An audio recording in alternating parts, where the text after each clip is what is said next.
Hi SSS నిజ స్నేహితుడు channel వారికి నమస్కారం తెలియజేస్తూ ఉన్నా. మరి ఈ దినాన మరొక కొత్త రూపంలో మళ్ళీ మీ ముందుకు రావడం జరిగింది.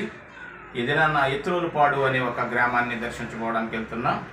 అక్కడ ఉన్నటువంటి ఒక పేద కుటుంబాన్ని దర్శించడానికి వరకు ఇప్పుడు బయలుదేరి అక్కడికి వెళ్తున్నాం. అక్కడ ఒక ఆయన షుగర్తో బాధపడుతూ చాలా కష్టంతో కాళ్ళు కూడా అతను తీసివేయడం జరిగింది.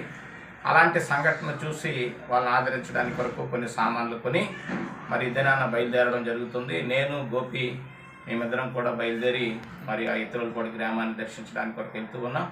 అక్కడ కార్యక్రమాన్ని కూడా మళ్ళీ యూట్యూబ్లో పెట్టడం జరుగుతుంది.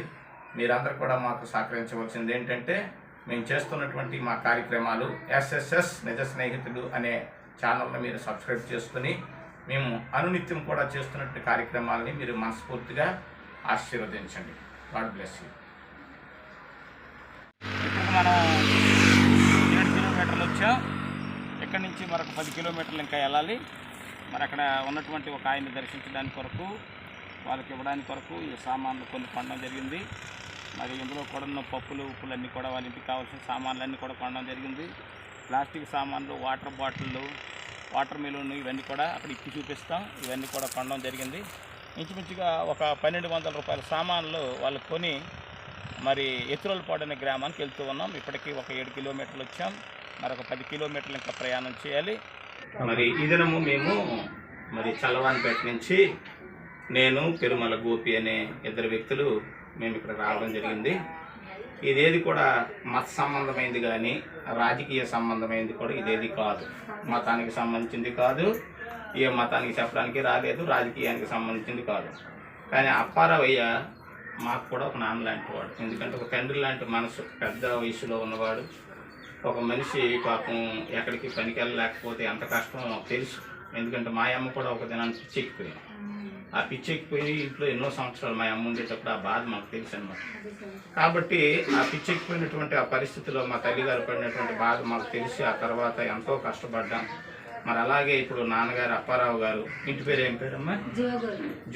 జోగి అప్పారావు గారు మరి ఎత్తురోలుపాడు. మరి చల్లవానిపేట నుంచి మేము ఎంత దూరం ఇక్కడ రావడానికి గల కారణం ఏంటంటే, అతన్ని మొన్న ఇక్కడ చూసినప్పుడు మా హృదయంలో చాలా బాధ కలిగి మరి మేమేంటంటే అతన్ని ఎంతో కొంత ఆదరించాలి, ఎంతో కొంత ఏదో ప్రేమించాలనే ఉద్దేశంతో మేము వచ్చాం.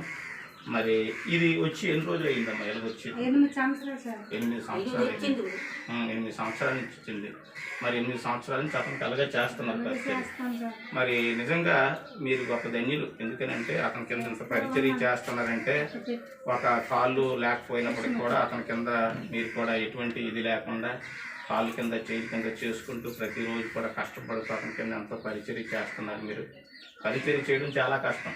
అంత డబ్బైనా పెట్టి వచ్చేవారు కానీ ఆ ఒక మంచం పట్టిన వ్యక్తిని ప్రతిరోజు కూడా మీరు పరిచయం చేయడం చాలా కష్టం. మరి కాలు కూడా తీశారని చెప్పి అన్నారు. దేని వల్ల తీశారు? షుగర్ వచ్చేసి ఇక్కడ లేదు.